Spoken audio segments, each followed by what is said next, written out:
जो भी इच्छा करे, हिंदू मुसलमान सिख ईसाई, वो महात्माओं के पास जाकर के इस दौलत को ले आए, इस संपत्ति को ले ले। ये सबकी है, किसी एक की नहीं है। और जो इसमें भाव भक्ति करेगा उसको ये दौलत मिल जाएगी। भक्ति नाम किसका है? आज्ञा का पालन, और कोई भक्ति नहीं। भक्ति नाम कोई तस्वीर देखने का नहीं। तुमने मंदिर में मूर्त देख ली तो इसका नाम भक्ति नहीं, या तुमने गाना गा लिया, कोई प्रार्थना कर ली, इसका नाम भक्ति नहीं। जो महापुरुष आदेश दे उसका तुम पालन प्यार से करो, इसको कहते हैं भक्ति।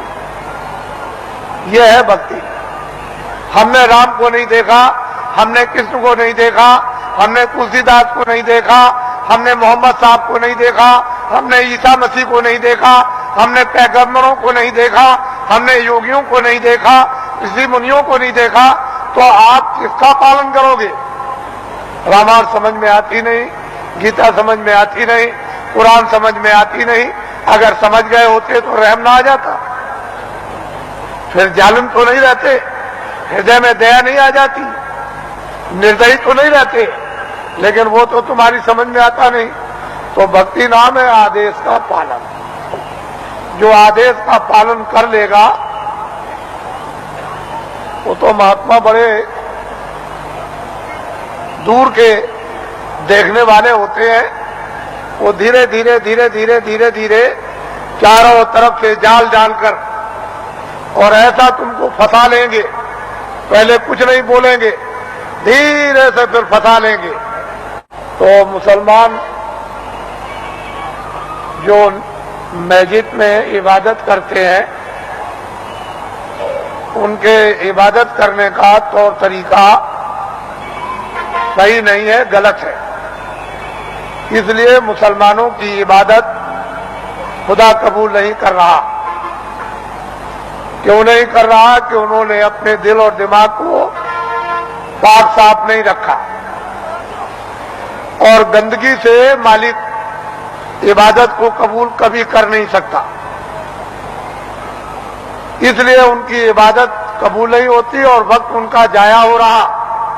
और ये जिसमें जो आपको थोड़े वक्त के लिए दिया गया, वक्त पूरा होते ही जैसे ही पूरा हुआ, लेकिन उन्होंने कहा जिस्म हमने इबादत के लिए ही दिया है कि इबादत से तुम अपनी रूह को जगा लो और नजात में पहुंचा दो मौत के पहले।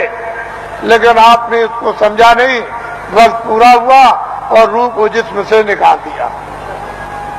जिस तरह से हिंदू की जीवात्मा निकाली जाएगी, उसी तरह से मुसलमान की रूह निकाली जाएगी, और फैसला दोनों का एक ही तख्त पर होता है, अलग अलग नहीं। वहां न कोई हिंदू है न वहां कोई मुसलमान।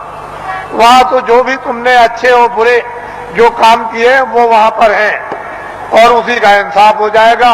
वहां किसी शहादत और गवाही की जरूरत नहीं। ये सब कुछ है, महात्माओं को, महान आत्माओं को ये सब दिखाई देता है।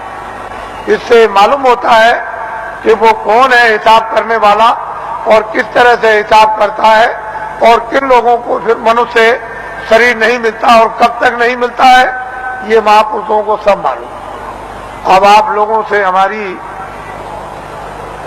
ये विनय और प्रार्थना है कि अब आप लोग अपना उम्र का जो थोड़ा बहुत बचा हुआ हिस्सा है, कुछ तो आप खेती दुकान दफ्तर में लगा दो, कुछ बच्चों की सेवा में लगा दो,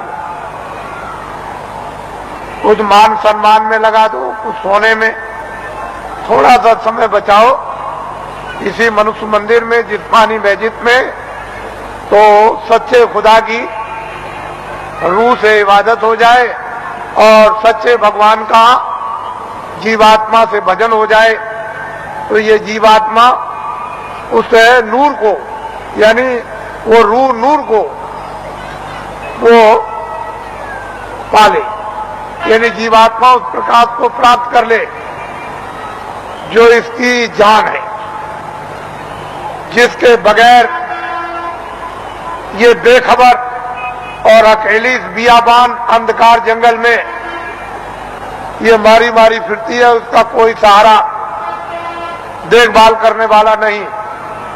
इतना काम तुम करोगे बचा हुआ थोड़ा समय, बाकी जो जो आदेश आपको मिलता जाए 23 घंटे के अंदर 1 घंटा तो आप रिजर्व कर लो कि 10 मिनट सुबह, 10 मिनट शाम को, 10 मिनट दोपहर में, 10 मिनट दोपहर बाद और 10 मिनट अर्ध रात बाद, इस तरह से 1 घंटा तो रिजर्व कर लो।